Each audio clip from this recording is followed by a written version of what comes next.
Halo, selamat malam pemirsa. Perseteruan antara PDIP dan juga Menteri Koperasi Budi Ari ini semakin memanas. Bahkan sejumlah kader PDIP ini melaporkan Budi Ari ke Barreskrim Polri buntut dari ucapannya yang kemudian menyebut PDIP ini terlibat dalam kasus judi online. Budi Ari juga menyampaikan bahwa dirinya ini diframing oleh sejumlah pihak. Beberapa di antaranya adalah PDIP dan juga Budi Gunawan. Lantas apa kemudian pemirsa yang kemudian menjadi dasar dari pelaporan yang dilakukan oleh PDIP ke Barreskrim Polri? Itu yang akan menjadi pembahasan kita malam hari ini di Apa Kabar Indonesia Malam bersama saya Ken Ano. Dan saya Tiara Harahap, pemirsa. Selain itu kami juga akan memperbarui informasi berkaitan dengan Kepolisian Daerah Istimewa Yogyakarta yang saat ini sudah menetapkan tersangka atas nama Kristianto ini yang diketahui menabrak dan juga sebagai pengemudi mobil BMW dan menabrak mahasiswa Fakultas Hukum Universitas Gadjah Mada atas nama Argo. Seluruhnya akan kami hadirkan di Apa Kabar Indonesia Malam pemirsa untuk Anda.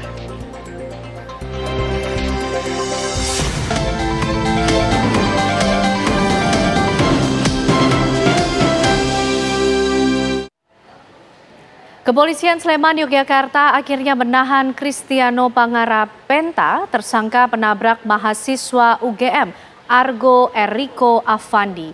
Dari keterangan polisi, tersangka menabrak korban karena kurang konsentrasi akibat kelelahan beraktivitas di kampusnya. Polresta Sleman, Yogyakarta menggelar rilis kasus kecelakaan maut yang menewaskan mahasiswa Fakultas Hukum UGM Argo Eriko Afandi. Polisi menghadirkan Kristiano Pangarapenta sebagai tersangka. Menurut polisi, tersangka menabrak korban dari belakang karena kurang konsentrasi dalam berkendara. Tersangka mengaku kelelahan setelah beraktivitas seharian di kampus dan berolahraga. Polisi sendiri juga langsung menahan tersangka di rutan Mapolres Sleman. Tersangka dijerat Undang-Undang Lalu Lintas karena mengakibatkan hilangnya nyawa seseorang dengan ancaman 6 tahun penjara.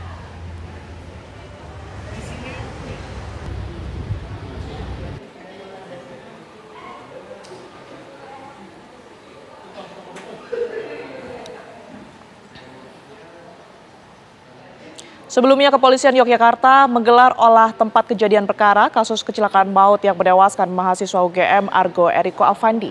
Ya, polisi menerjunkan tim khusus dari Traffic Accident Analysis guna mengetahui kecepatan mobil pelaku saat menabrak korban hingga tewas.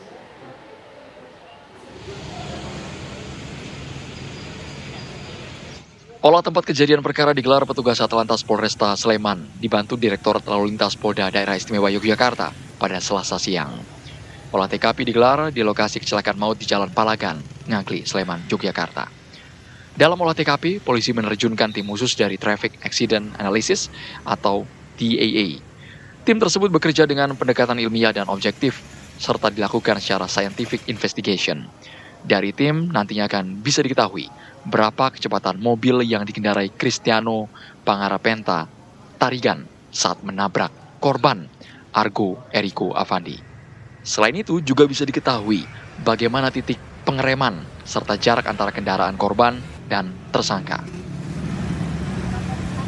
Tadi siang telah dilakukan oleh olah TKP dengan mengerahkan atau kami asistensi dari Polda dengan melibatkan tim Traffic Accident Analysis dipimpin langsung oleh Pak Dirlantas, karena memang dari awal Bapak Kapolda sangat serius dan kita berkomitmen untuk segera memperjelas fakta sebenarnya yang terjadi sehubungan dengan kasus tersebut. Selain menggelar olah TKP, polisi juga menetapkan pengemudi mobil BMW, Kristiano Tarigan, sebagai tersangka. Namun hingga kini tersangka belum ditahan karena menunggu panggilan polisi untuk menjalani pemeriksaan. Dari Sleman, Yogyakarta, Andri Prasetyo, TV One mengabarkan. Universitas Gadjah Mada akan mengikuti seluruh proses hukum dalam kasus kecelakaan maut yang mengakibatkan mahasiswa Fakultas UGM Argo Eriko Afandi meninggal dunia. Ya, UGM berkomitmen akan memberikan sanksi tegas sesuai putusan hukum yang dijatuhkan kepada tersangka Kristiano Tarigan yang juga mahasiswa UGM.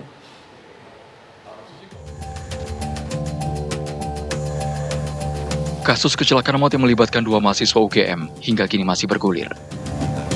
Cristiano Tarigan, mahasiswa Fakultas Ekonomika dan Bisnis, ditetapkan sebagai tersangka setelah menabrak Argo Eriko Afandi dari Hukum UGM hingga tewas di Jalan Palagan, Sleman, Yogyakarta.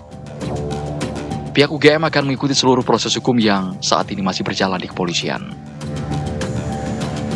Pada prinsipnya UGM memang ada peraturan ya tata perilaku mahasiswa dan juga berkaitan dengan informed consent bagi para mahasiswa ketika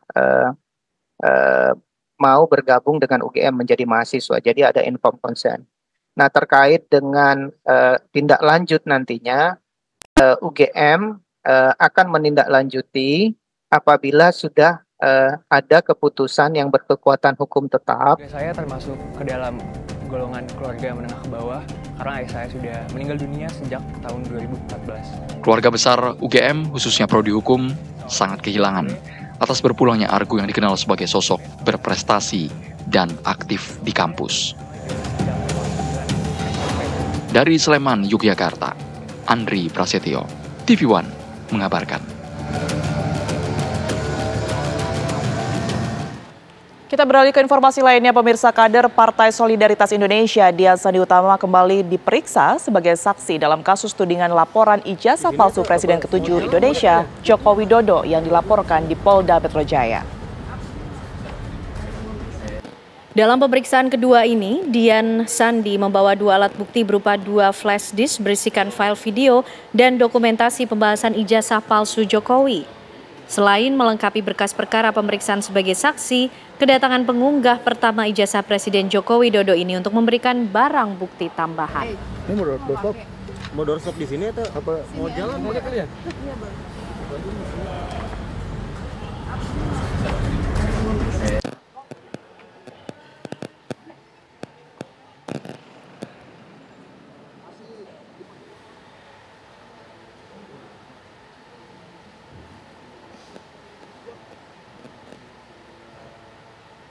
Setelah ditahan selama 6 hari, 15 dari 16 mahasiswa Trisakti yang ditetapkan sebagai tersangka pasca unjuk rasa anarkis pekan lalu akhirnya dipulangkan oleh Polda Metro Jaya.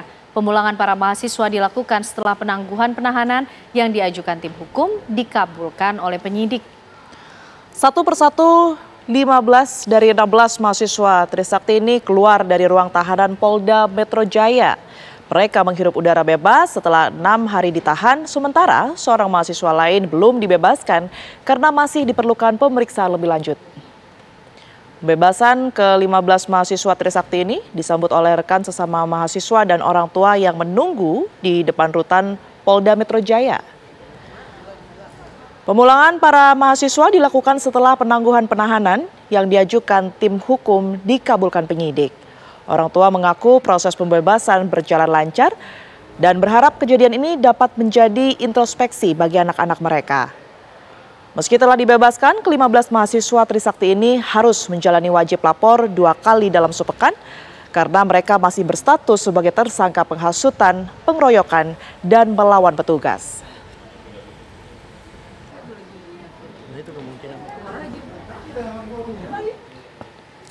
Jaksa penuntut umum menuntut mantan pejabat Mahkamah Agung Zafar Richard dengan hukuman 20 tahun penjara.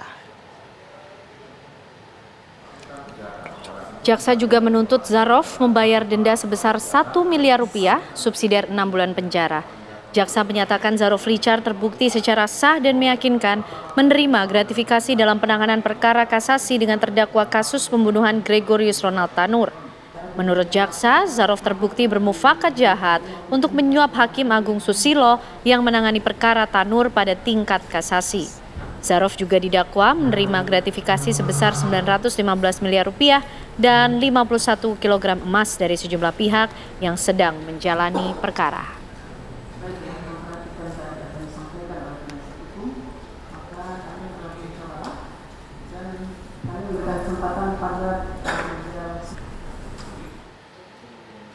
Jaksa dan staf kejaksaan yang menjadi korban pembacokan yang dirawat di Rumah Sakit Columbia Asia Medan ini, pemirsa, kondisinya berangsur membaik. Hal ini diketahui usai Kajati Sumut, Idianto menjenguk Jaksa John Wesley Sinaga dan staf TU Kejari Deli Serdang Aksensio Huta Barat bersama dengan anggota Komisi Kejaksaan Rita Serena Kalibonso. Jaksa John Wesley mengalami luka bacokan di bagian lengan kiri dan juga bawah. Sementara Aksensio mengalami luka di bagian kiri bawah. Awalnya keduanya menjalani perawatan pemirsa di Rumah Sakit Umum Daerah Amri Tambunan di Lubuk Pakam, Kabupaten Deli Serdang. Namun kemudian dirujuk ke Rumah Sakit Columbia Medan untuk penanganan lebih lanjut. Kajati Sumut juga mengaku belum mengetahui secara pasti motif para pelaku melakukan tindak kekerasan terhadap kedua stafnya. Idianto juga membantah beredarnya isu korban meminta sejumlah uang dan buruh kepada pelaku. Sebelumnya John dan Aksensio dibacok di ladang sawit di Desa Pembangunan, Serdang Bedagai pada Sabtu kemarin. Usai kejadian, Polda Sumut menangkap 3 orang pelaku pembacokan di mana salah satunya merupakan pimpinan ormas.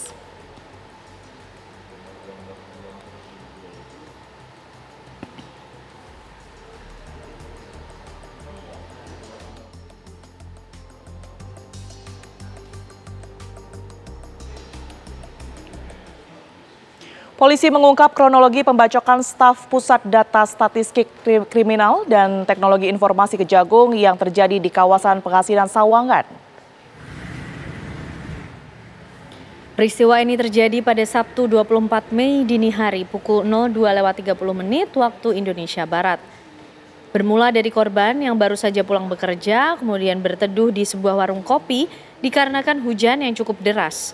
Usai hujan reda, korban pun kembali melanjutkan perjalanannya. Namun saat tiba di lokasi yang tak jauh dari rumahnya ini, korban dipepet pengendara motor lain dari arah berlawanan. Pelaku yang berboncengan ini langsung menyabet korban dengan senjata tajam hingga mengalami luka pada bagian tangan kanannya. Hingga saat ini, polisi masih melakukan pemeriksaan terhadap seorang saksi dan rekaman kamera pengawas yang berada di sekitar lokasi kejadian.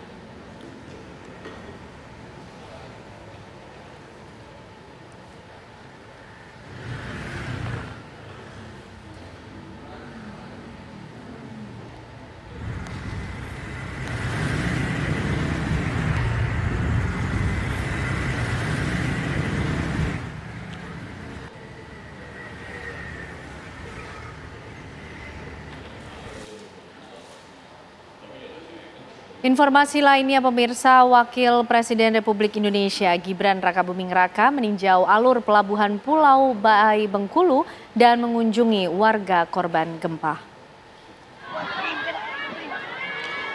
Selasa siang, Wakil Presiden Republik Indonesia Gibran Rakabuming Raka langsung melakukan sidak ke pelabuhan Pulau Baai Bengkulu untuk melihat langsung pendangkalan pintu alur masuk pelabuhan Pulau Baai yang mengakibatkan kapal tidak bisa bersandar ke pelabuhan. Pendangkalan ini terjadi sejak bulan Maret lalu, pemirsa, sehingga mengakibatkan pasokan BBM, transportasi laut, dan sembako, serta barang lainnya terhambat. Selain melakukan sidak di Pelabuhan Baai, Wapres juga mengunjungi warga korban gempa di 6,3 magnitudo di Kota Bengkulu, tepatnya di Perumnas Rafflesia Asri, Kelurahan Betungan. Di lokasi tersebut, Wapres memberikan bantuan dan mengunjungi lokasi rumah-rumah yang rusak akibat gempa.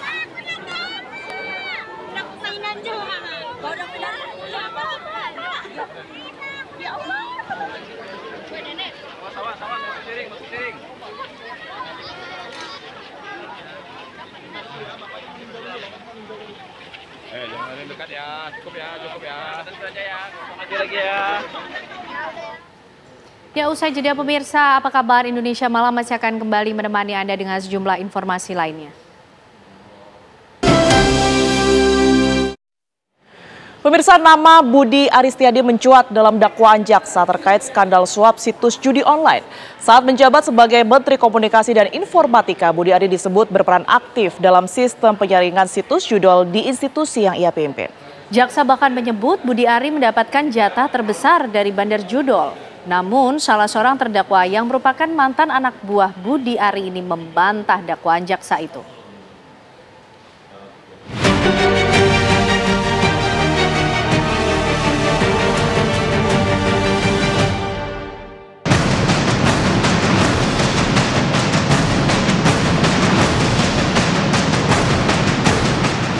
Ya Pak, gimana tuh komentarnya terkait nama Bapak? Di Allah buatan sare, Tuhan tidak pernah tidur. Selesai.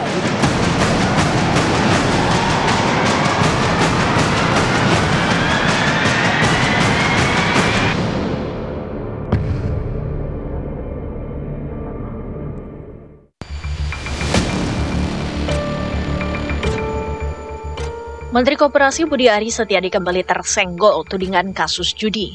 Pembesut relawan Jokowi ini namanya muncul dalam dakwaan jaksa untuk anak buahnya saat Budi menjabat di Kementerian Komunikasi dan Informatika. Dalam surat dakwaan yang dibacakan jaksa penuntut umum di Pengadilan Negeri Jakarta Selatan itu, Budi Ari disebut-sebut berperan aktif dalam sistem penyaringan situs judi online. Berkat jasanya melindungi ribuan situs judol, Budi menerima jatah 50% dari setoran pada bandar yang situsnya tidak diblokir Kementerian Kominfo. Penuntut umum dalam surat dakwaannya itu ya bahwa ada pihak-pihak yang disebut di situ, tentu itu didasarkan pada adanya fakta itu di dalam berkas perkara. Nah, namun ya yang kedua tentu pertanyaannya adalah apakah yang bersangkutan termasuk menjadi saksi dalam berkas perkara, ya itu yang harus kita cek, ya. Kalau yang bersangkutan menjadi masuk menjadi saksi dalam berkas perkara ini, tentu penuntut umum selaku pihak yang dibebankan pembuktian, ya sebagai pemilik perkara, tentu ya bisa saja memanggil yang bersangkutan itu sebagai saksi untuk diperiksa di persidangan, begitu. Dari hasil penyidikan Kejagung, skandal Budi Ari bermula dari perintahnya ke Zulkarnain Apriliantoni agar merekrut orang yang mampu mengumpulkan data situs judol sekitar Oktober 2023 lalu. Zulkarnain Apriliantoni kemudian memperkenalkan Adi Kismanto kepada Budi Ari. Meski sempat tidak lolos seleksi sebagai tenaga ahli Kominfo karena tidak lulus kuliah, Adi Kismanto tetap diterima bekerja atas atensi Pak Menteri. Kong kali kong, penjagaan situs judol pun berkembang menjadi praktik suap. Para bandar judol diwajibkan menyetor uang 8 juta rupiah per situs setiap 2 minggu agar situs-situs mereka tetap berjalan tanpa gangguan. Dari uang pengamanan itu, para terdakwa meraup sekitar 8,5 miliar rupiah per bulan. Setengah dari kutipan itu disebut jaksa disetorkan kepada Budi Ari. Namun terdakwa Zulkarnain Apriliantoni membantah dakwaan jaksa yang menyebut mantan bosnya ikut menerima setoran dari situs judol.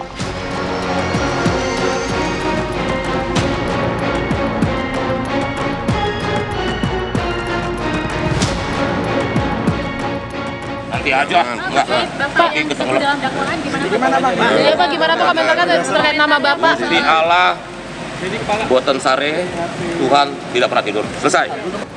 Pak, ini Pak Kapolri juga katanya siap panggil Bapak kalau misalkan terbukti gitu, Pak. Ya, apa lagi? Lagu lama kaset rusak. Ya. Tuh itu jadi kutip tuh, lagu lama kaset rusak. Dalam salah satu dokumen yang didapatkan itu ada pembagian hasil uang yang didapatkan dari membackingi judi online. Nah, dalam catatan tersebut itu ada bagian untuk berbagai pihak. Salah satunya ada kode PM. Disinyalir kode PM ini adalah kode untuk Pak Menteri terkait dengan pemindahan lokasi ruang operasi patroli, kemudian pemilihan tenaga ahli dan lain-lain. Itu semua atas pengetahuan Budi Ari. Masa iya waktu bagi uang terus kemudian hanya bagi uangnya lah yang dia tidak tahu, hal-hal lain dia ketahui. Ini yang menjadi pertanyaan, apa iya tidak tahu? Tentu kalau ditanyakan kepada Budi Ari atau kepada siapapun yang nggak ada orang ngaku ya.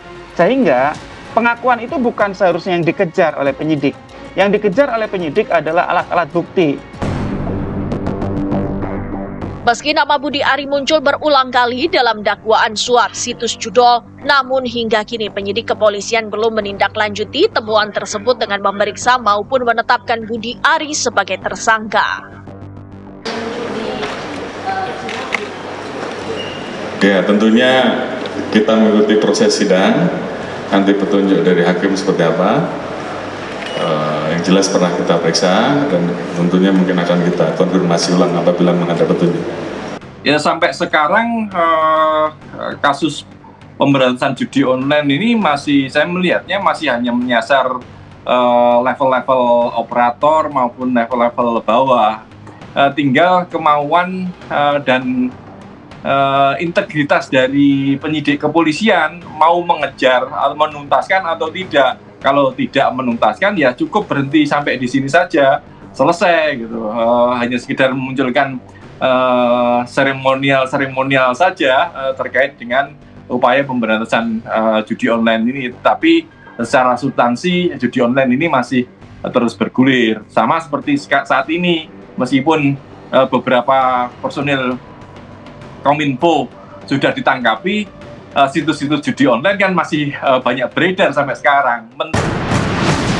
Terbongkarnya kasus penjagaan situs judi online di Kominfo saat berada di bawah kepemimpinan Budi Ari sudah semestinya menjadi momentum untuk memberangus judi online dari hulunya. Bagaimana bisa institusi yang semestinya menjadi garda terdepan melawan judol malah bertindak sebagai pelindung para bandar? Ya ikuti aja prosedur hukum.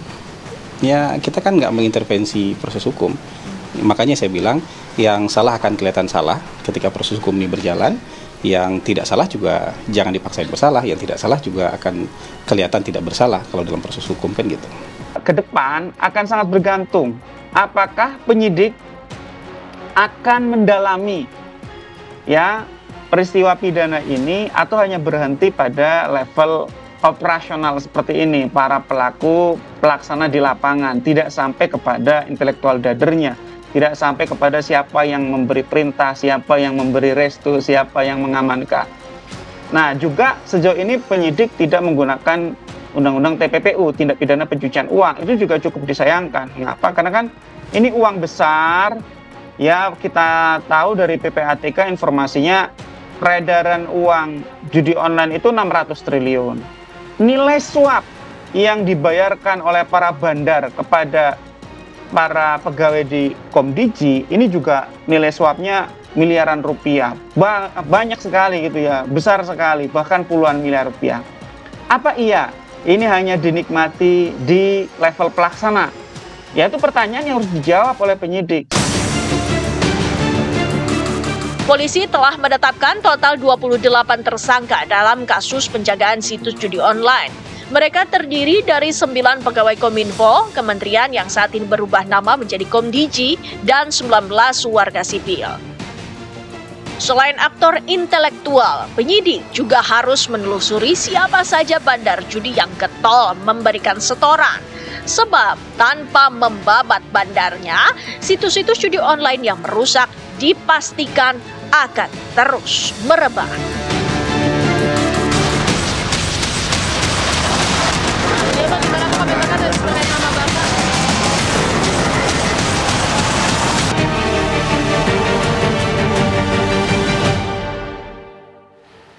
Ya pemirsa, perseteruan antara Menteri Koperasi Budi Ari Setiadi dan juga PDIP ini semakin memanas. Sejumlah kader PDIP bahkan melaporkan Budi Ari ke Bareskrim Polri karena kemudian disebut-sebut terkait dengan kasus judi online. Lantas apa kemudian yang menjadi dasar Budi Ari menyebut PDIP dalam pusaran kasus judi online? Dan apakah laporan dari sejumlah kader PDIP ini akan diterima ataupun ditolak? Itu akan menjadi pembahasan kita di Apa Kabar Indonesia Malam sesaat lagi untuk Anda.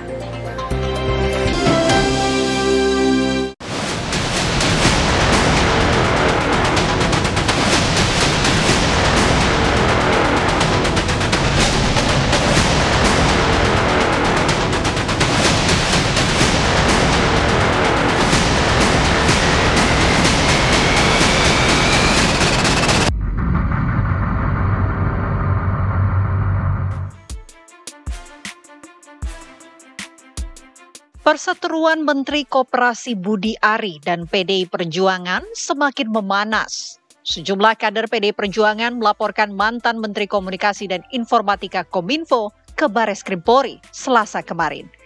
Mereka melaporkan Budi Ari buntut dari ucapannya yang menyebut PDIP terlibat dalam kasus judi online. Ini sebagai kader PDI Perjuangan ya, merasa tersakiti atas pernyataan ya, yang disampaikan oleh Budi Ari yang menuduh katanya PDI Perjuangan yang main ini semua dan Bapak Budi Gunawan. Nah ini kami PDI Perjuangan, kader PDI Perjuangan, kami merasa bahwa apa yang disampaikan itu adalah fitnah yang mungkin menurut teman-teman juga akan menjadi sesuatu hal yang menyakiti.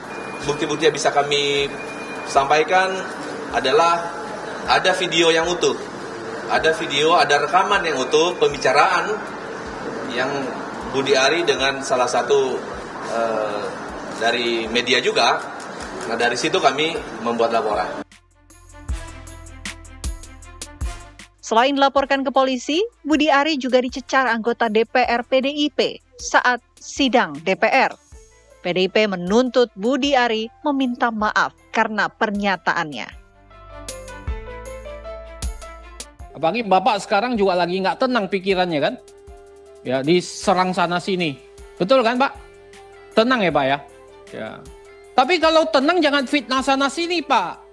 Jangan fitnah partai kami Pak. Ini nggak bagus Pak, gitu. Saya lihat karena Bapak fitnah sana sini, itu membuktikan. Pak Prof, kita fokus saja. Iya enggak, ini nyambung. Ini membuktikan mental Bapak lagi panik. Saya minta Pak Menteri untuk bisa menarik, mencabut pernyataan Pak Menteri dan sekaligus membuat permohonan maaf dan itu disampaikan di media nasional. Juga disampaikan di medsos bahwa apa yang disampaikan Pak Menteri itu tidak benar adanya. Sebelumnya sempat beredar di media sosial rekaman wawancara diduga suara Budi Ari dan seorang jurnalis. Budi Ari membantah terlibat soal komisi 50% dalam kasus judi online. Dalam rekaman itu, Budi Ari menyebut dirinya sengaja di-framing oleh sejumlah pihak, satu diantaranya PDIP hingga Menko Polkam Budi Gunawan. Lantas dasar apa Budi Ari mengungkapkan PDIP melakukan framing isu judi online? Lalu, akankah laporan kader PDIP ke Budi Ari akan diterima atau sebaliknya ditolak polisi? Benarkah laporan kader Banteng ke polisi sebagai langkah politik sebagai bentuk tekanan ke Budi Ari untuk berhenti menyerang PDIP? Tim TV One mengabarkan. Ya, pemirsa, perseteruan antara Menteri Koperasi Budi Ari Setiadi dan juga PDIP ini semakin memanas. Bahkan sejumlah kader PDIP melaporkan Budi Ari ke Barreskrim Polri karena kemudian merasa sakit hati disebut-sebut terlibat dalam kasus judi online. Ada juga sebuah rekaman pemirsa yang viral di media sosial di mana Budi Ari ini menyebut bahwa ada sejumlah pihak yang melakukan framing atas dirinya pada kasus judi online.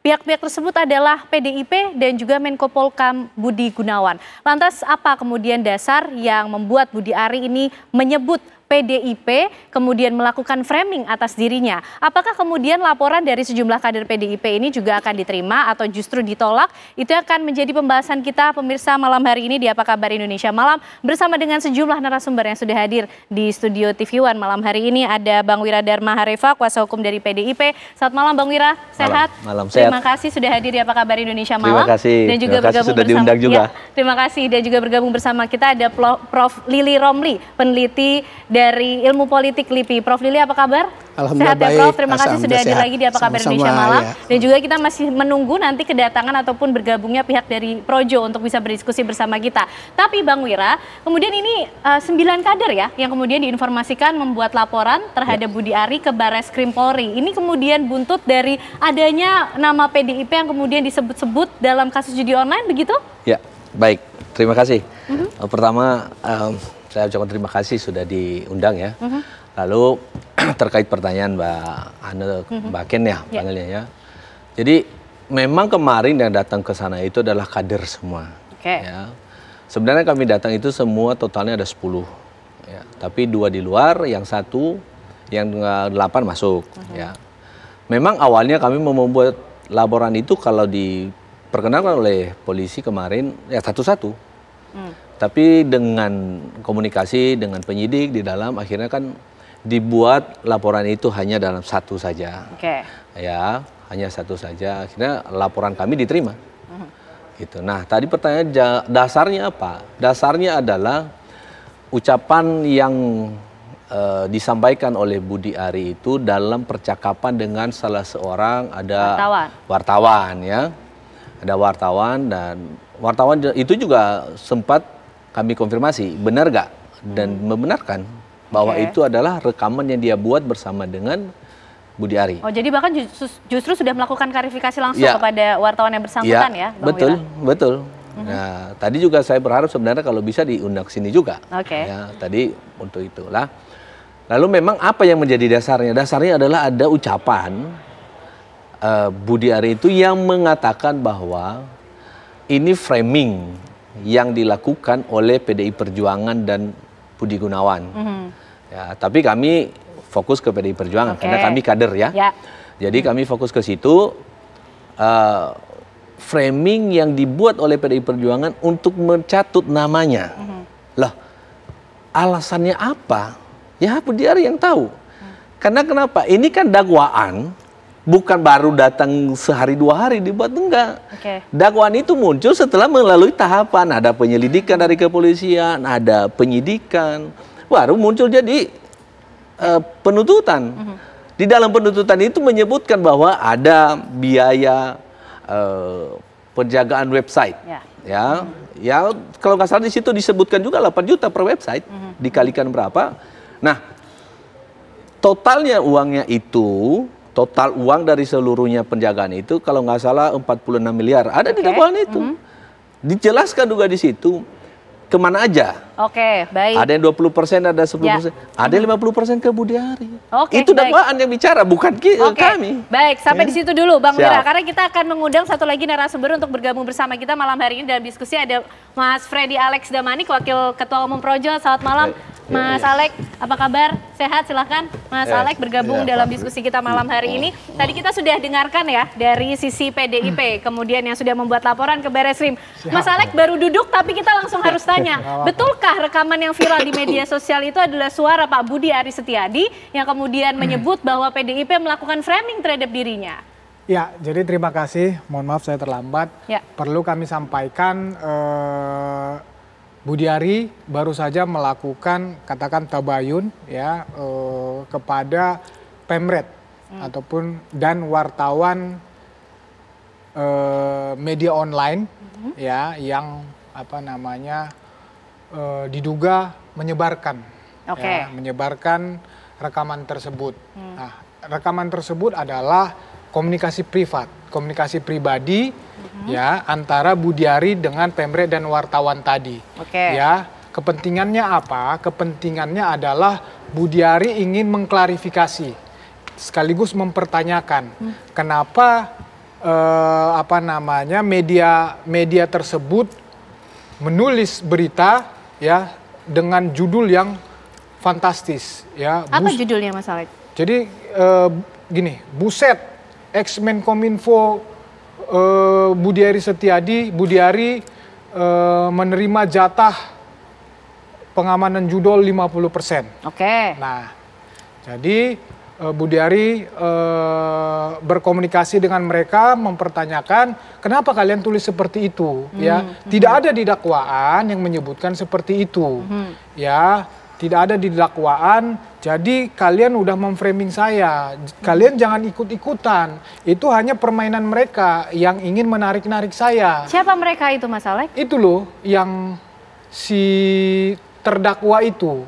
Yang terdakwa itu. Nah, jadi sekaligus saya sampaikan di sini, memang terdakwa itu ya 2 diantaranya ya nggak perlu kita tutup-tutupi, di media sudah banyak, di media sosial dan media memang orang-orang itu ya kader ataupun anggota PDI Perjuangan. Nah, itulah yang dimaksud beliau. Ya, itu yang dimaksud beliau ya, bahwa ini adalah apa namanya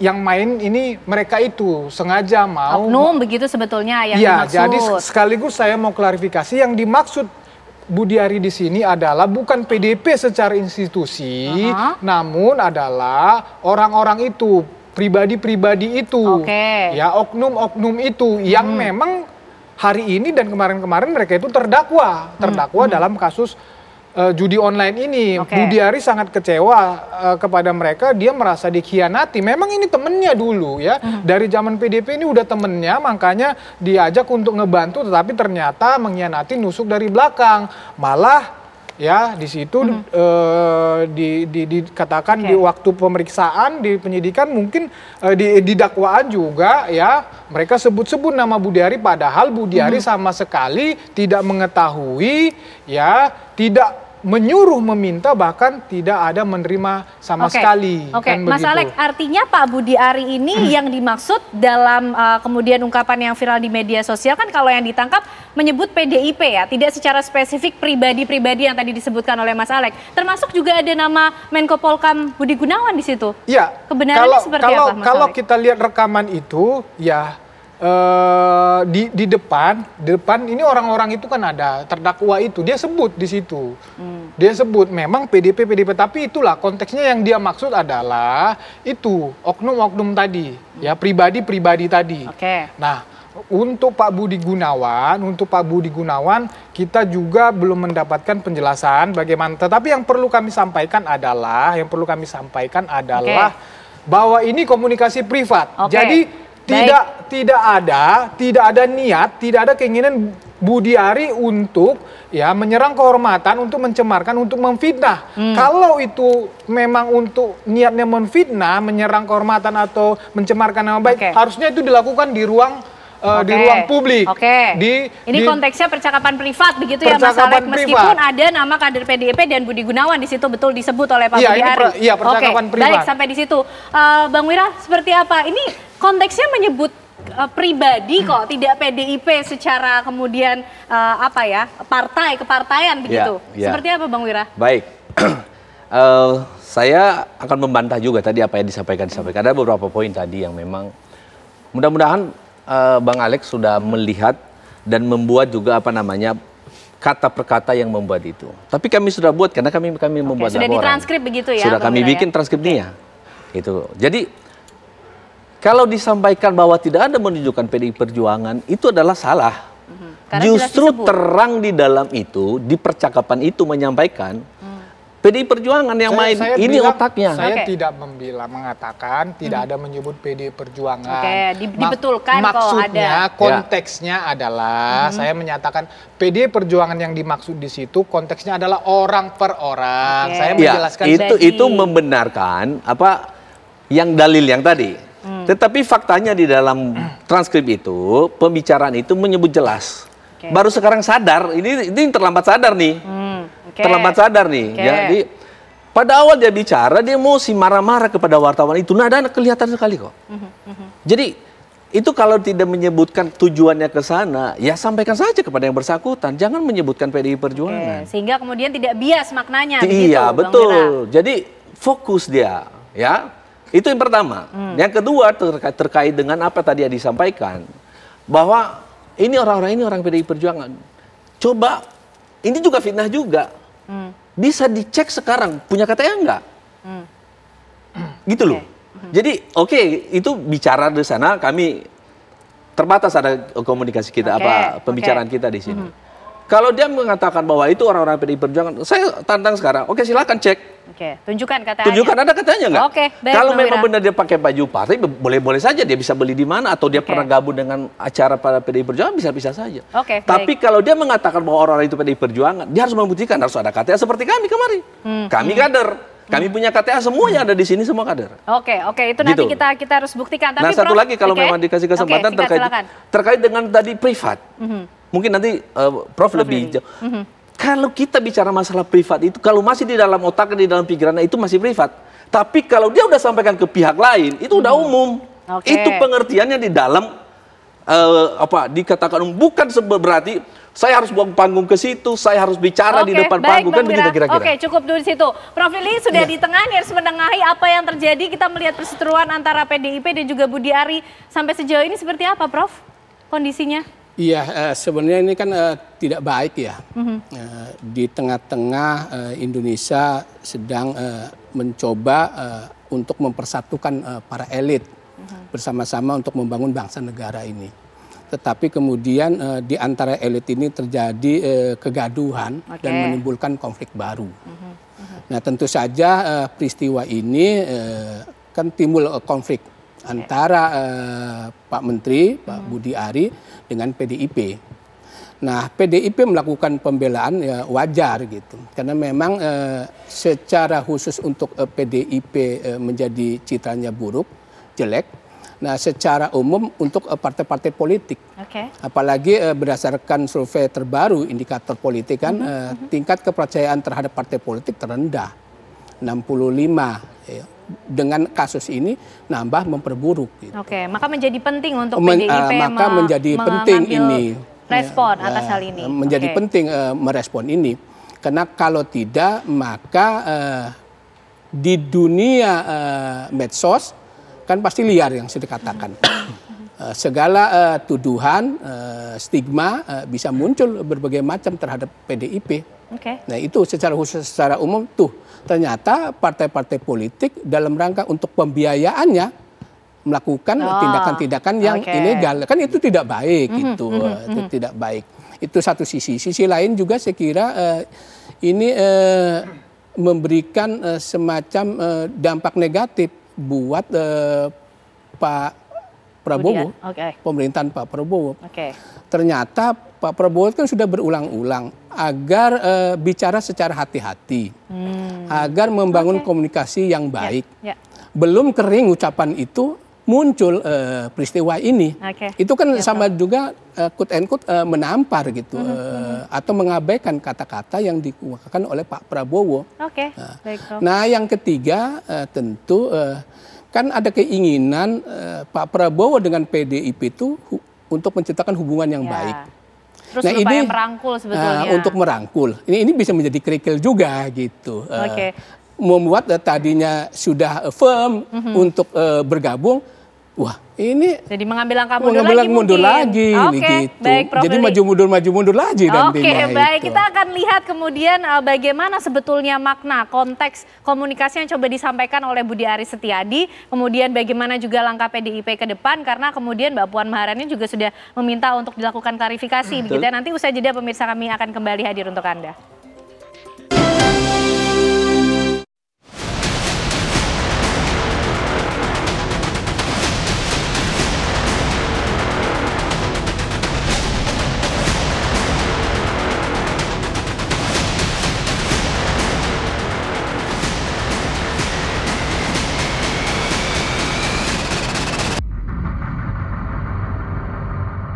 Ya pemirsa, kasus judol ini picu PDIP dan juga Budi Ari berseteru. Tapi kemudian Budi Ari sudah mengambil langkah tabayun tadi seperti yang disampaikan oleh Mas Alek. Mas Alek, langkah tabayun yang sudah dilakukan seperti apa? Progresnya juga mungkin yang pemirsa juga perlu tahu. Ya, jadi Budi Ari sudah melakukan pertemuan, ya sudah berkomunikasi dengan media ini, Pemret maupun wartawannya. Dan hasilnya dalam waktu dekat secepatnya media ini ya akan melakukan sesuatu tapi kita belum tahu pastinya apakah klarifikasi atau mencabut misalnya rekaman itu ya atau apapun itu ya kita tunggu saja, belum pasti. Ya, belum pasti, tetapi itu yang saya dengar informasinya tadi. Oke. Mas, langkah tabayun sudah dilakukan, tapi kan ini rekamannya sudah terlanjur kemudian viral di media sosial. Bahkan PDIP juga sudah mengambil langkah, bahkan kader PDIP di DPR juga sudah meminta Budi Ari untuk melakukan klarifikasi, meminta maaf. Seperti apa, Mas Alek? Iya, seperti yang saya sudah sampaikan tadi. Ya, jadi saya percaya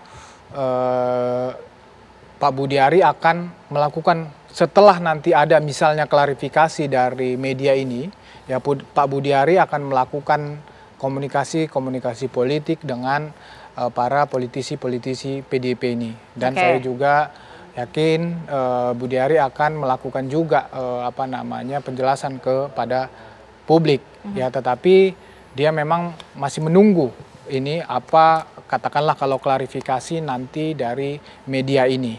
Ya, seperti saya sampaikan tadi, jadi tidak ada niat ya untuk katakan mencemarkan nama baik ataupun memfitnah PDIP ini secara institusi ya, secara institusi tidak ada niat seperti itu, memang hanya oknum-oknum pribadi-pribadi itu yang dia maksud.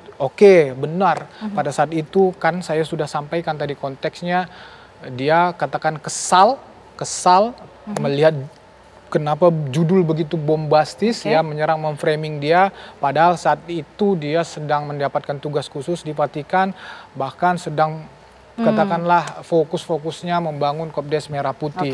Nah, sebetulnya itu sengaja dilakukan komunikasi privat karena memang dia itu tidak mau memang ini menjadi gaduh. Justru kepentingan dia adalah kalian jangan ikut-ikutan framing gua, jangan ikut-ikutan memviralkan ini, kan kira-kira seperti itu. Itu tujuan dia, tidak mau gaduh, tetapi ya mau dikata ini bergulir terus sampai seperti ini. Justru malah menimbulkan kegaduhan. Ya, jadi tapi itu bukan dia yang melakukan. Jadi karena bukan dia yang menyuruh menyebarkan, bukan dia yang menyebarkan, malah dia melarang itu dikutip. Ya, ditulis ya, dan tidak boleh disebarkan. Baik. Sebelum kita lanjutkan pembahasan kita, kami ajak juga Bapak-bapak di sini dan juga pemirsa untuk melihat terlebih dahulu informasi berikut ini, di mana pernyataan Menteri Koperasi Budi Ari Setiadi yang menyinggung PDIP dan judi online ini membuat Ketua DPR Puan Maharani angkat suara pula, pemirsa. Puan Maharani ini mendesak Menteri Budi Ari untuk memberikan klarifikasi. Pernyataan Menteri Koperasi Budi Ari Setiadi soal PDI Perjuangan dan judi online merembet hingga ke gedung DPR. Ketua DPR yang juga Ketua DPP PDIP Puan Maharani mendesak Budi Ari memberikan klarifikasi. Untuk menghindari fitnah, jadi Pak Menteri tolong untuk mengklarifikasi hal tersebut, jangan kemudian bicara sembarangan, tolong diklarifikasi. Merasa dikambing hitamkan nggak sih Mbak PDIP? Jangan berspekulasi tapi tolong klarifikasi. Puan juga merespon soal langkah sejumlah kader PDIP yang melaporkan Budi Ari ke Bareskrim Polri. Silakan saja untuk bisa menghindari fitnah dan menghindari hal-hal yang tidak diharap, karena menyebutkan satu nama atau satu lembaga tanpa bukti, ya tentu saja pasti ada pihak-pihak yang kemudian tersakiti. Jadi sebaiknya klarifikasi hal tersebut.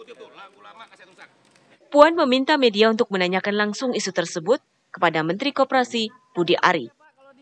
Dari Jakarta, tim TV One mengabarkan.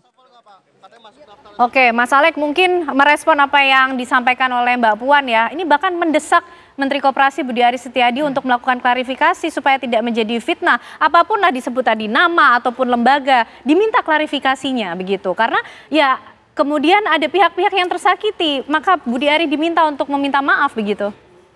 Ya, seperti saya sampaikan tadi bahwa nanti setelah media ini merespon, ya, melakukan klarifikasi, saya percaya Budi Ari akan melakukan komunikasi politik dengan teman-teman PDIP dan juga kepada publik, ya. Mudah-mudahan itu bisa menjawab katakan permintaan atau keresahan teman-teman di PDIP. Kan seperti itu. Jadi sekali lagi saya tegaskan, selain memang itu di ruang privat ya, Budi Ari tidak ingin atau tidak ada niat untuk menyerang PDIP secara kelembagaan, secara institusi. Itu yang dimaksud adalah orang perorangan. Demikian. Oke, baik. Bang Wira, ini kan akan dilakukan langkah klarifikasi katanya nanti ya, menunggu kemudian bagaimana komunikasi juga yang dilakukan kepada media yang bersangkutan terlebih dahulu. Nah, nanti ketika Budi Ari Setiadi sudah melakukan klarifikasi misalnya dan juga meminta maaf baik kepada nama maupun juga lembaga PDIP dalam hal ini, prosesnya ke depan akan seperti apa? Akan terus melanjutkan atau seperti apa? Baik, Bang Wira, rencananya? Pertama dulu terima kasih sudah tabayun dan sudah sadar gitu ya. Kenapa kemarin pada saat sudah disampaikan beberapa kader PDI Perjuangan yang ada di Senayan sana, diminta untuk melakukan klarifikasi, diam saja. Diwawancarai juga media, kita ikutin. Dia juga bilang bahwa nanti saja. Berarti maksudnya apa? Membiarkan ini menjadi bola liar terlebih dahulu, membentuk opini kepada PDI Perjuangan, atau apa? Kan begitu. Itu yang membuat kami menjadi, ini maunya apa? Ya, menurut kami sampai saat ini, laporan kami sudah buat, ya kita tunggu saja dari kepolisian, ya, untuk penyidik. Bagaimana nantinya, ya kita lihat nanti. Kalau saat ini sikap kami tetap bagaimana laporan ini tetap berjalan. Walaupun memang dia sudah sadar, sudah ya anggap saja lah bahasa ininya gampangnya ya sudah mengetahui bahwa itu salah gitu. Gitu ya. Jadi biarkan saja dia melakukan seperti itu. Ini kan itu udah ini sadar dan mengetahui kesalahannya. Kalau nanti sampai pada langkah klarifikasi dan permintaan maaf dilakukan oleh Budi Ari, seperti apa? Ya kami tidak bisa berandai-andai sekarang, ya. Tapi kan kami ini kalau di PDI Perjuangan itu ada namanya itu demokrasi terpimpin ya. Jadi ya kita lihat aja.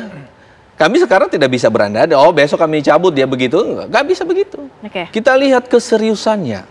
Karena ini dia sudah membuat ini menjadi beberapa hari, menjadi opini yang dibentuk oleh masyarakat. Kalau kita bisa melihat itu komen-komen orang di bawah, di setiap ada yang upload. Karena kami hanya ambil 8 kemarin sampel, tapi banyak sekali yang selain dari kita membaca komentar-komentar sangat negatif semua.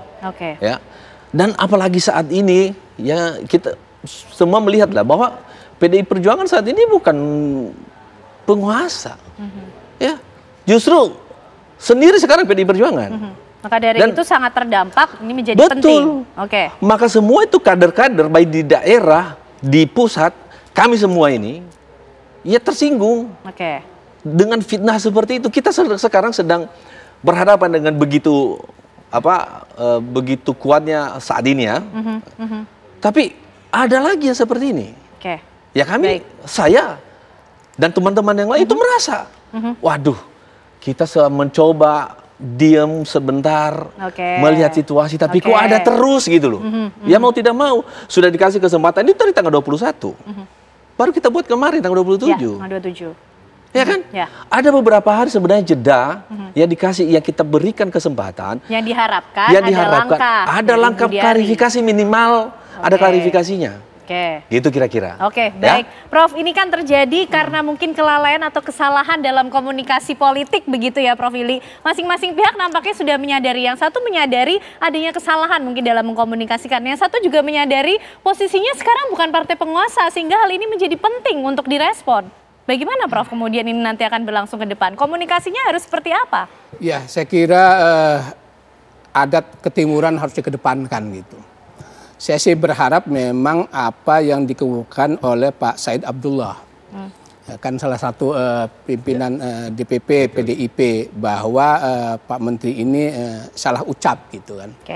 Tidak ada faktor kesengajaan untuk mendestrukkan PDIP. Nah, kalau itu memang apa yang dikatakan oleh Pak Alex juga, memang harus segera secepatnya Pak Budi Ari itu tabayun. Karena kalau saya lihat dari gaya bicara mimik dari Mbak Puan, Mbak Puan kan orangnya diam tuh, nggak banyak komentar. Tapi tadi nadanya itu memang sakit kesal gitu terhadap pernyataan Pak Menteri itu. Oleh karena itu sebenarnya akan sudah membuka peluang untuk saling memaafkan lah gitu, bahwa ini bukan faktor untuk menjatuhkan citra PDIP di depan publik, tetapi memang salah ucap. Nah, yang kedua saya kira kondisi ini tidak terus berlarut-larut gitu, karena itu akan merugikan semua pihak. Baik untuk Pak Menteri, Pak Budi Ari, baik untuk PDIP maupun pemerintahan. Dampaknya sampai sejauh apa, Prof? Ya, dampaknya yang jelas bagi publik, loh kok perilaku elit seperti ini ya gitu. katanya ayo kita kerja-kerja, ayo kita membangun bersama. Ternyata kemudian di tingkat elit ada kegaduhan terus gitu. Menciptakan kegaduhan itu gitu loh. Kalau gitu apa yang harus diteladani? Padahal yang diinginkan kan Ingarso Sung Tulodo katanya. Di depan itu pemimpin harus memberikan teladan. Tetapi keteladanan itu tidak ada. Nah oleh karena itu saya harap ke depan ini menjadi pembelajaran terakhir lah gitu loh. Peristiwa ini terakhir, jangan terulang ada kembali. Lagi salah ucap lagi yang kemudian memicu jangan salah ucap lagi seperti itu. Karena ini masing-masing pejabat publik. Gitu. Oleh karena itu sikap kehati-hatian itu harus dikedepankan. Jangan muncul ego mentang-mentang tadi. Nah nampaknya ini ada di dalam masing-masing elit ini mentang-mentang. Kan kasus ini bukan hanya Pak Menteri Pak Budi Ari aja, kan menteri-menteri lain kan banyak kritik juga. Sehingga kemudian ada usulan dari publik, ini kayaknya perlu di-reshuffle aja menteri-menteri yang begini. Kan muncul seperti itu. Karena yang diinginkan oleh publik itu kan keteduhan. Gitu. Karena sebetulnya sudah cukup banyak pembelajaran dari salah ucap yang terjadi begitu ya, Prof? Ya, itu jangan diulang kembali gitu. Jadi jangan salahkanlah kemudian publik menilai jelek terhadap kabinet Pak Prabowo ini. Karena ternyata ulah itu dibangun oleh internal dari kabinet itu sendiri. Kalau petinggi PDIP dalam hal ini Mbak Puan saja tadi kalau menurut Prof Lili ini nampaknya sudah kesal juga, cukup marah juga dengan kejadian yang ada ini begitu kan. Nah lalu apakah kemudian laporan sejumlah kader PDIP ke Barreskrim Polri ini termasuk langkah politik untuk bisa juga menekan Budi Ari agar kemudian tidak terus menyebut atau mengusik PDIP ke depan? Nanti dijawabnya ya Bapak-Bapak ya, usai jeda kami kembali untuk Anda.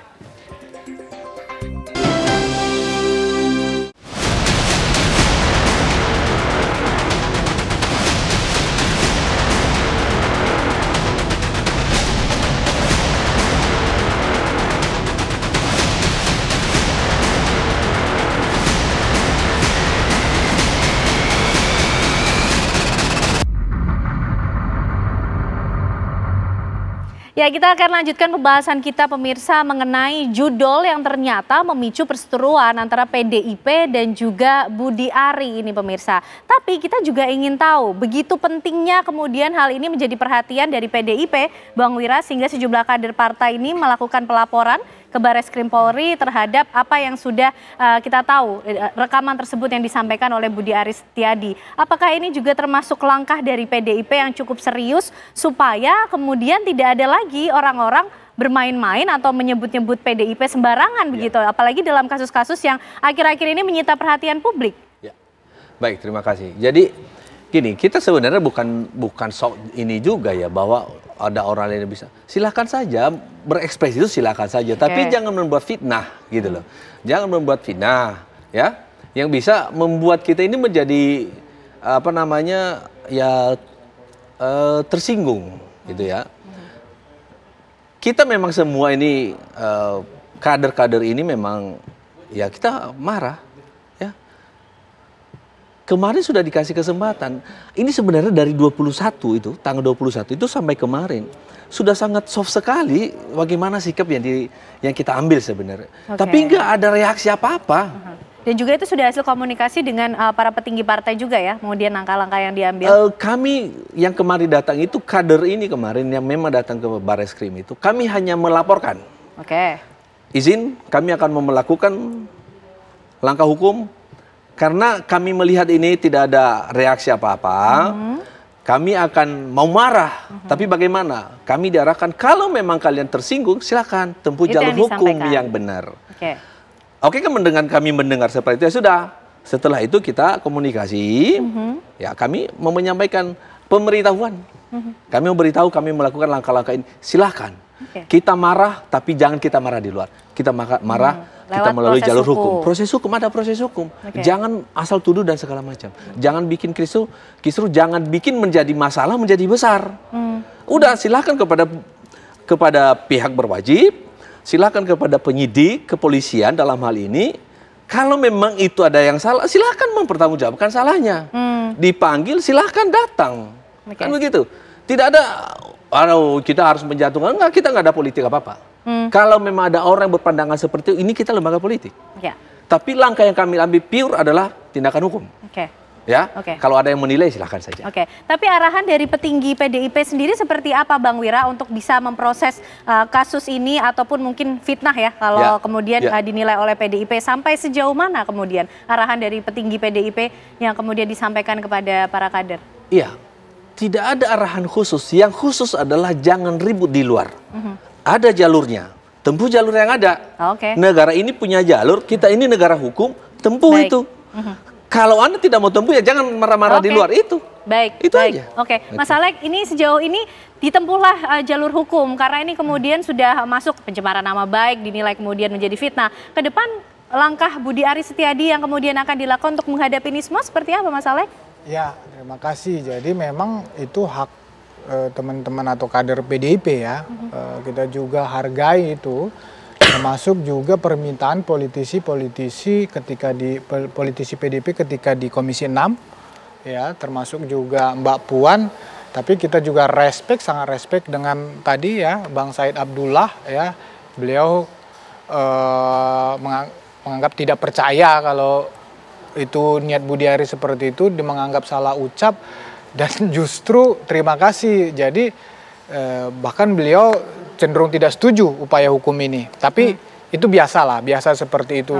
Jangan nanti kita dianggap provokator. Mungkin itu yang dimaksudnya tadi, jangan ributkan begitu. Baik, Mas Alek. Tapi yang kami mau sampaikan, kalau memang proses hukum ini berlanjut ya Budi Ari kan sebagai warga negara yang baik ya dihadapi, di panggilan ya datang. Budi Ari kan saya juga tadi udah jelaskan tidak ada niat jahat di jahat di situ, tidak ada mens rea ingin ingin menyerang PDIP, mencemarkan, tidak ada di situ. Itu satu hal. Satu hal lagi itu kan ruang privat. Nah, kemudian juga saya sampaikan tadi yang dimaksud di situ sama kayak Bang Said Abdullah tadi, yang dimaksud di situ adalah oknum-oknum.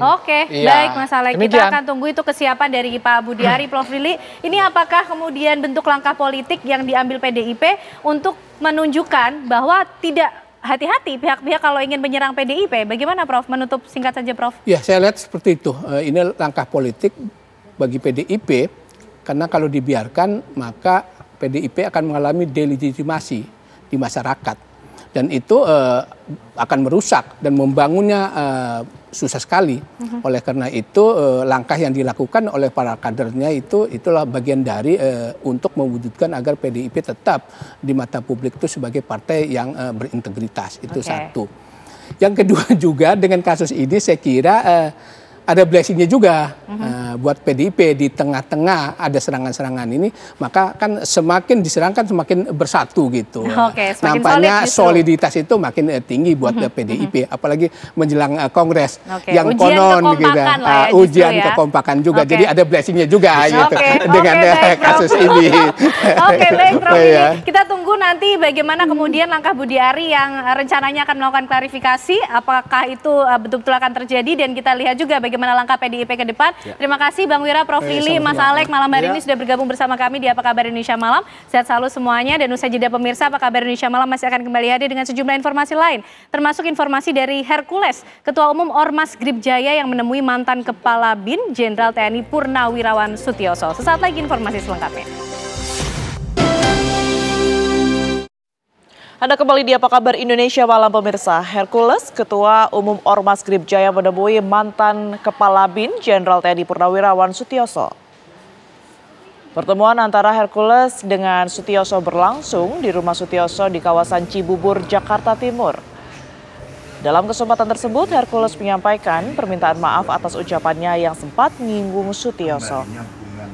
Tak hanya menyampaikan permintaan maaf, Hercules turut menyerahkan kain Timor sebagai simbol permintaan maaf secara adat Timor Leste kepada Sutioso. Dalam pertemuan ini, Sutioso menyampaikan kenangan perjuangan Kopassus dan tenaga bantuan operasional dalam membela Timor Leste sebagai bagian dari NKRI. Mantan Gubernur DKI Jakarta ini juga menceritakan bagaimana hubungan emosional saat itu, termasuk dengan Hercules dan Enrico Guterres yang setia kepada Indonesia.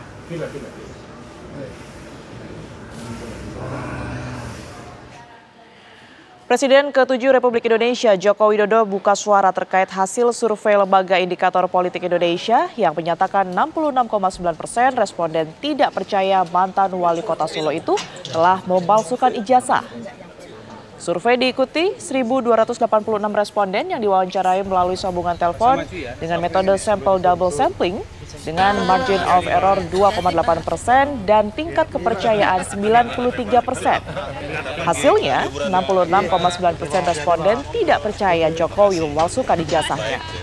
Sedangkan 19% percaya bahwa Jokowi memalsukan ijazah. Jokowi mengatakan bahwa logika dan penalaran mayoritas masyarakat sehat.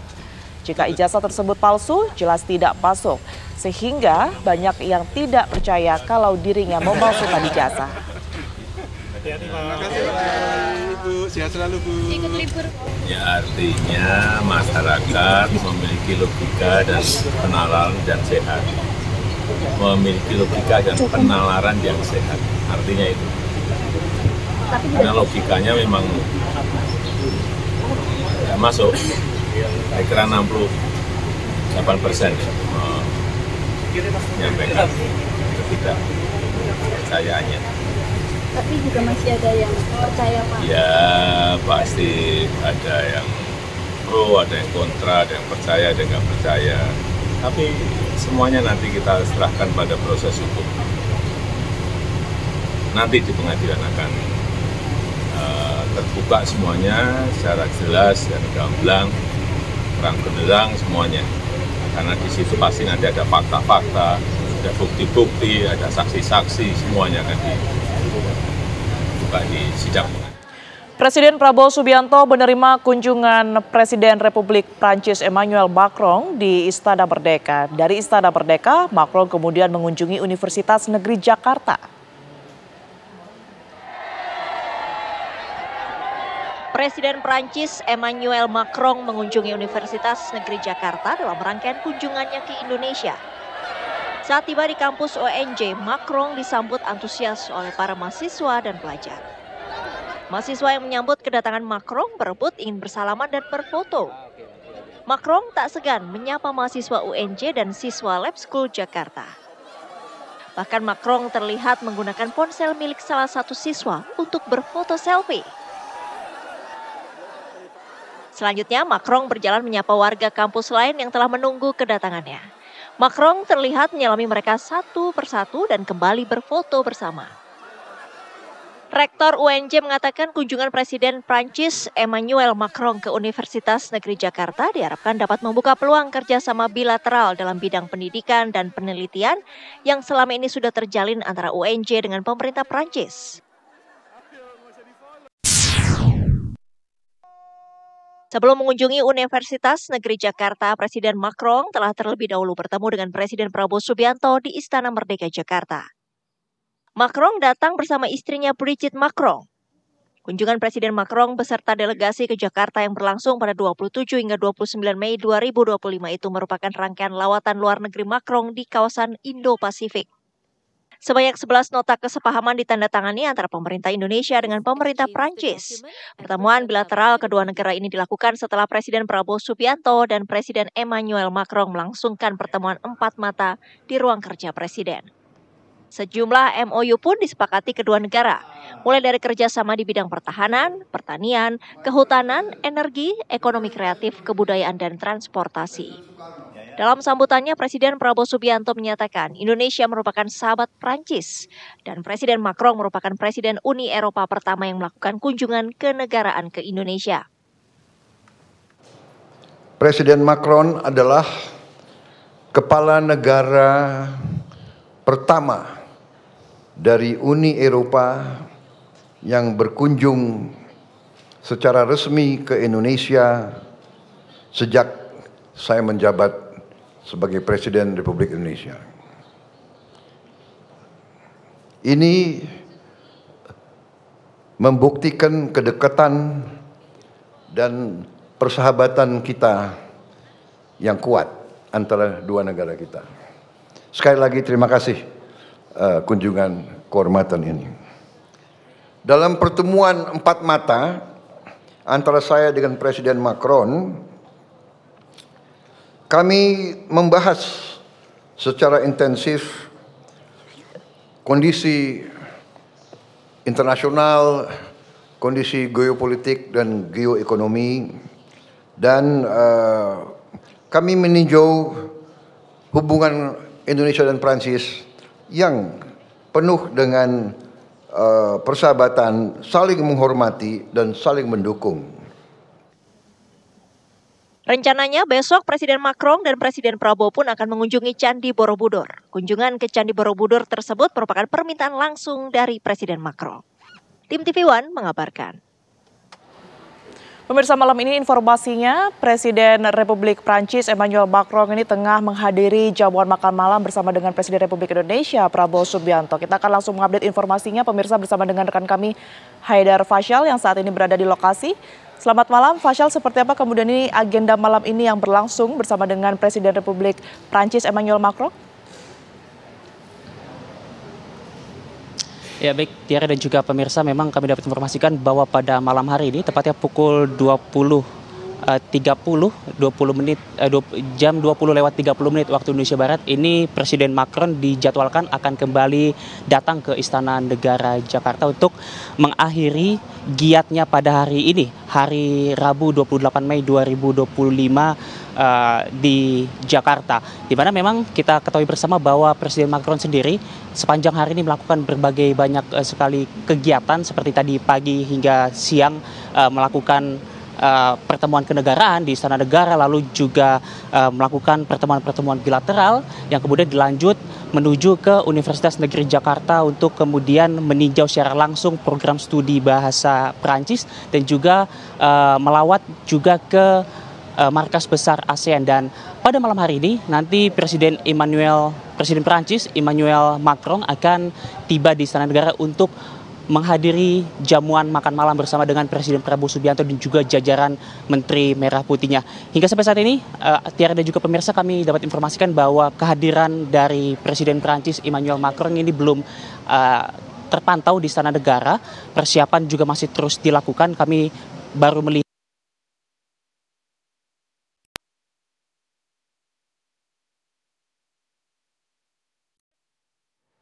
Baik, kita akan nantikan seperti apa kemudian ini nanti ya kehadiran dari Presiden Republik Prancis Emmanuel Macron di Istana Negara, karena tadi informasi dari reporter kami Haidar Fasyal ini sejumlah persiapan masih terus dilakukan.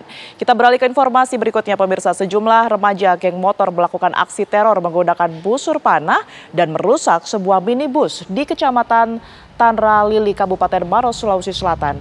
2 orang diantaranya babak belur diamuk massa.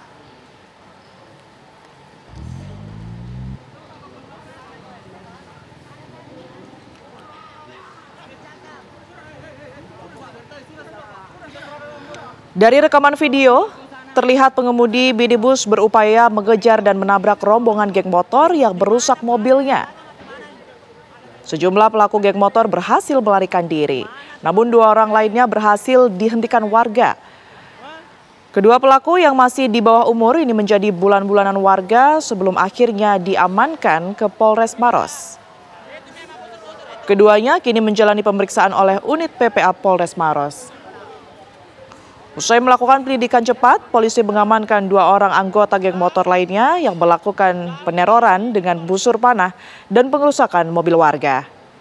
Hingga saat ini keempat pelaku masih menjalani pemeriksaan. Polisi pun juga masih menyelidiki motif para remaja geng motor ini melakukan aksi teror menggunakan senjata tajam terhadap warga.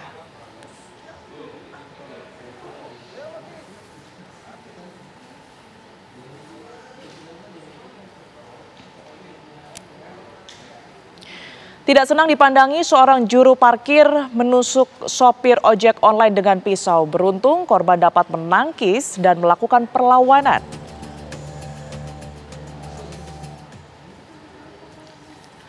Anggota unit Jatanras Polda Sumatera Selatan yang sedang patroli lewat di lokasi kejadian langsung menangkap juru parkir liar tersebut. Peristiwa ini pemirsa bermula saat korban mengunjungi kios makanan cilok saudaranya di sebuah minimarket di Jalan Jenderal Sudirman, Kota Palembang, Sumatera Selatan. Korban bertemu dengan pelaku berinisial R, saling pandang dan pelaku pun tidak terima, pemirsa merasa tidak senang dilihat korban, pelaku langsung mengambil pisau dan menghunuskannya ke perut dan ketiak korban. Beruntung korban dapat menangkis dan melakukan perlawanan. Pelaku kini diamankan di Polda Sumatera Selatan dan terancam hukuman 5 tahun penjara.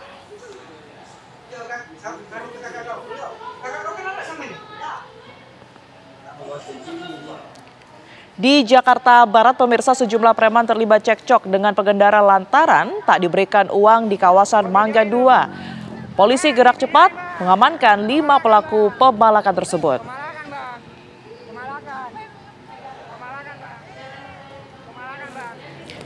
Ya, dalam video yang viral di media sosial terlihat korban berusaha menghindari pelaku pemalakan yang mengejar dan memaksa korban memberikan sejumlah uang saat mobil boxnya sedang memutar balik kendaraan di kawasan Pinang Sia, Taman Sari, Jakarta Barat.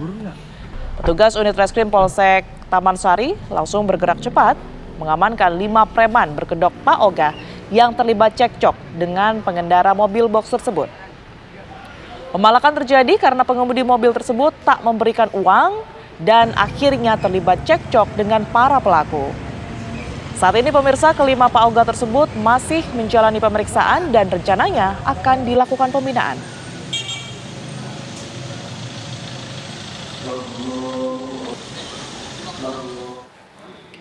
Polisi menangkap 2 pelaku penyiraman air keras terhadap ibu dan anak di Kota Sukabumi yang terjadi pada awal Mei lalu. 2 pelaku yang diamankan yakni YD alias D yang ditangkap di sekitar hotel kawasan Mangga Besar Jakarta Barat dan H alias D yang ditangkap petugas di rumah kontrakannya di Kalimantan Tengah. Pada saat peristiwa, YD diduga berperan sebagai pengendara motor yang membonceng pelaku utama H yang kemudian menyiramkan air keras kepada kedua korban. Aksi H dilatar belakangi cemburu, pemirsa, usai melihat aktivitas korban di media sosial. Sebelumnya antara H dan korban pernah menjalani hubungan jarak jauh selama hampir 1 tahun sejak tahun 2024. Kedua pelaku dijerat pasal berlapis, yakni pasal pengeroyokan dengan ancaman maksimal 9 tahun penjara dan pasal penganiayaan dengan ancaman maksimal 5 tahun dan Undang-Undang Perlindungan Anak dengan ancaman maksimal 5 tahun penjara.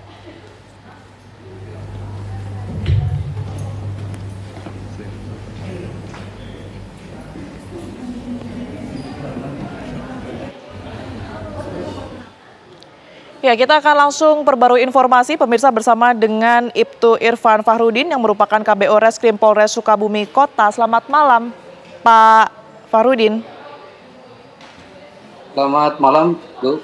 Baik, mungkin bisa diceritakan seperti apa kemudian ini proses dari penangkapan pelaku ya di 2 lokasi ini, mengingat jaraknya juga cukup jauh dari kejadian ini, kurang lebih 2 minggu begitu ya, Pak? Betul sekali. Kejadian pada tanggal 1 kita mendapatkan laporan, akhirnya kita melakukan upaya penyelidikan sampai akhirnya pada tanggal 12 Mei 2025 sekitar jam 17.30 untuk pelaku yang pertama atas nama Y ditangkap di daerah Jakarta. Di daerahnya Mangga Besar di samping Hotel Permai Jakarta Barat. Dari hasil pemeriksaan dari pelaku yang kita pertama amankan itu di daerah Jakarta, Mangga Besar, mengembang kepada pelaku utama di sini adalah untuk melakukan penyiraman. Muncul nama yaitu D, di sini panggilannya D, yang kita lakukan penangkapan di daerah Kabupaten Katingan, Provinsi Kalimantan Tengah. Kita dapat amankan sekitar tanggal 16 Mei 2025 jam 1.30. Jadi tim berangkat ke Kalteng dan alhamdulillah bersyukur bisa dapat kita amankan dan akhirnya kita dapat bawa ke Polres Sukabumi Kota untuk mempertanggungjawabkan terkait perbuatan yang telah dilakukan. Baik, terima kasih atas informasi yang telah diberikan Ibtu Irfan Fahrudin, KBO Reskrim Polres Sukabumi Kota. Terima kasih, selamat malam.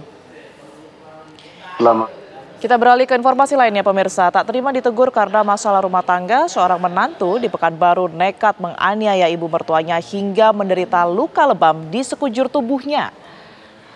Peristiwa bermula dari kedatangan korban yang ingin bertemu dengan pelaku, membicarakan kondisi rumah tangga anaknya yang telah ditelantarkan selama 3 bulan terakhir.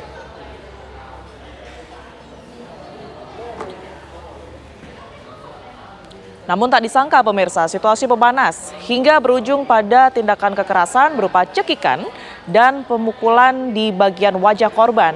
Pelaku kemudian ditangkap polisi di sekitar lokasi kejadian tanpa perlawanan. Polisi pun juga mengamankan sejumlah barang bukti termasuk hasil visum. Pelaku dijerat pasal 351 KUHP pemirsa dengan ancaman maksimal 5 tahun penjara.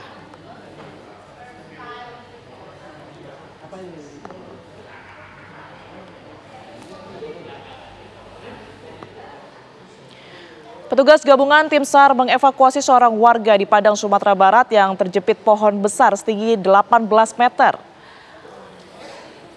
Beginilah kondisi dan posisi Fadli Ilham, seorang buruh lepas saat menebang sebuah pohon besar di Bukit Gunung Pangilun, Kelurahan Gunung Pangilun, Padang Utara, Rabu pagi. Kaki korban terjepit. Ya, kaki korban terjepit oleh pohon pemirsa yang ditebangnya sendiri menggunakan peralatan manual. Evakuasi korban berlangsung dramatis, mengingat posisi korban terjepit berada di ketinggian 18 meter.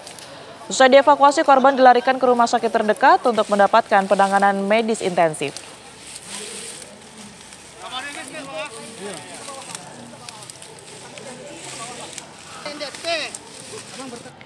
Apa kabar Indonesia Malam masih akan kembali untuk Anda pemirsa. Usai jeda berikut ini, tetaplah bersama kami. Kembali di Apa Kabar Indonesia Malam pemirsa. Wali Kota Depok bersama jajarannya meninjau lokasi barak militer yang akan digunakan sebagai tempat pendidikan karakter bagi remaja di Depok. Wali Kota Depok, Supian Suri, didampingi Aster Divisi 1 Kostrat Kolonel Infantri Wira Muharomah meninjau lapangan yang menjadi sarana olahraga, kemudian lokasi barak yang sudah diisi tempat tidur serta mengecek toilet. Barak militer di Divisi Infantri 1 Kostrat Cilodong dipilih menjadi lokasi pendidikan karakter yang akan dimulai pada 1 Juni mendatang lantaran jumlah pendaftar yang membludak. Pendaftaran yang dibuka Pemkot Depok ini berlangsung hanya 1 hari secara daring. Tak disangka warga yang mendaftar mencapai 378 orang. Kuota pun ditambah dari semula hanya 50 kini menjadi 100 anak. Pada pendidikan karakter ini pemirsa, para peserta akan diberikan pembekalan terkait kedisiplinan dan bela negara. Termasuk juga pembekalan akademis menjelang ujian sekolah. Pemkot Depok akan menyiapkan sejumlah pembimbing yang disesuaikan dengan jumlah peserta.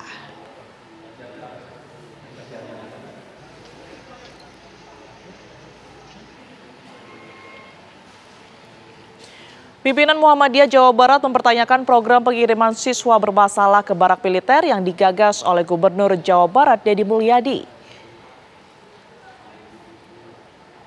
Sekretaris Pimpinan Wilayah Muhammadiyah Jawa Barat, Iu Rusliana, menyebut Muhammadiyah Jawa Barat sepakat dengan pernyataan yang disampaikan Ketua Umum Muhammadiyah Haidar Nasir.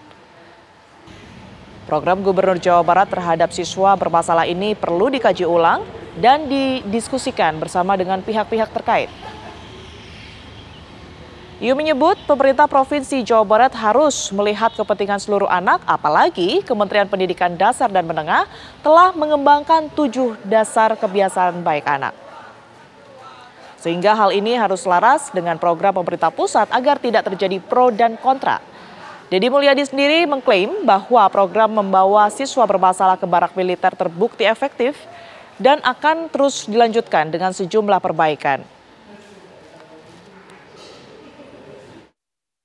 Saya sangat bersepakat dengan apa yang dibicarakan oleh Pak Ketua Umum. Saya kira perlu ada dialog bersama para pemangku kepentingan. Dan di sini Pak Gubernur, Kang Deddy Mulyadi, kita kan selalu menyebut beliau Bapak Aing gitu ya, untuk bersama-sama dengan seluruh para pemangku kepentingan pendidikan, dengan Kementerian Pendidikan, dengan lembaga-lembaga lain untuk bersama-sama mendiskusikan langkah-langkah.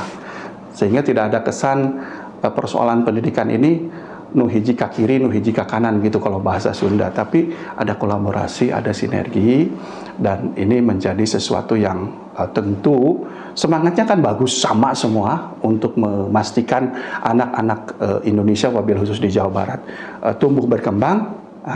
Tapi tentu semangat ini harus didasarkan pada semangat sinergi, semangat kolaborasi, membangun karakter anak-anak Indonesia.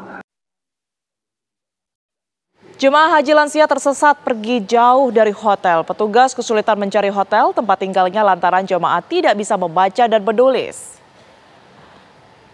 Timameh Tain Togimin, pemirsa, jemaah lansia asal Kloter 53 JKS berhasil ditemukan petugas setelah tersesat di sektor 8 Kota Mekah. Menurut pengakuannya, ia diturunkan oleh sopir bus di pinggir jalan dan terpisah dari rombongan. Beruntung dengan aplikasi haji, pemirsa, petugas berhasil mengidentifikasi tempat jemaah tersebut tinggal di sektor 6 Kota Mekah, Arab Saudi.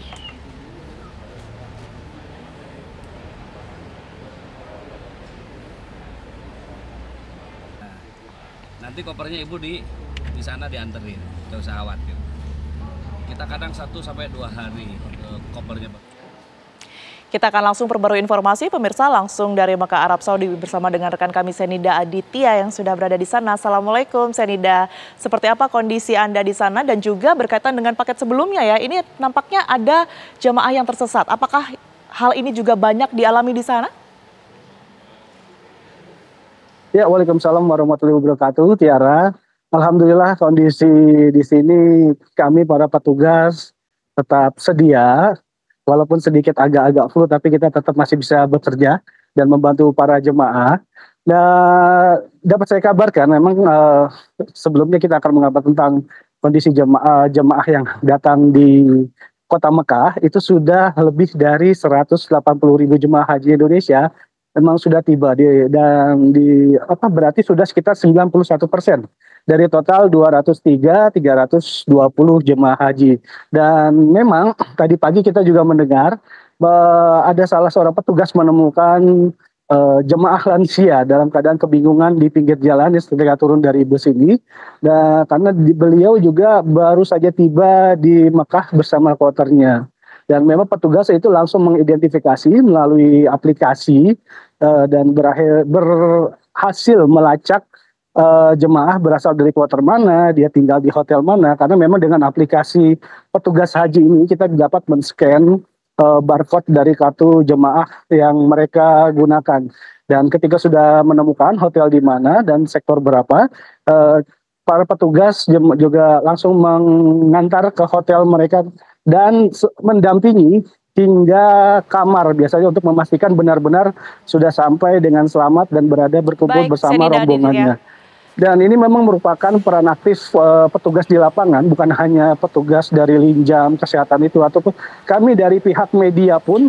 Baik, Senida, terima kasih atas laporan Anda langsung dari Mekah, Arab Saudi. Tentu kita harapkan kondisi Anda selalu baik di sana dan jaga kesehatan selalu. Informasi tadi sekaligus menutup Apa Kabar Indonesia malam hari ini. Pemirsa, saya Tiara Harahap. Dan saya Kenana, pemirsa, pamit undur diri. Namun sesaat lagi program Indonesia Business Forum akan hadir untuk Anda bersama dengan Celia Alessandra dengan tema Stimulus Ekonomi Jurus Mencegah PHK. Akhir kata pemirsa, kami dari Apa Kabar Indonesia malam pamit. Terima kasih, selamat malam. Sampai jumpa.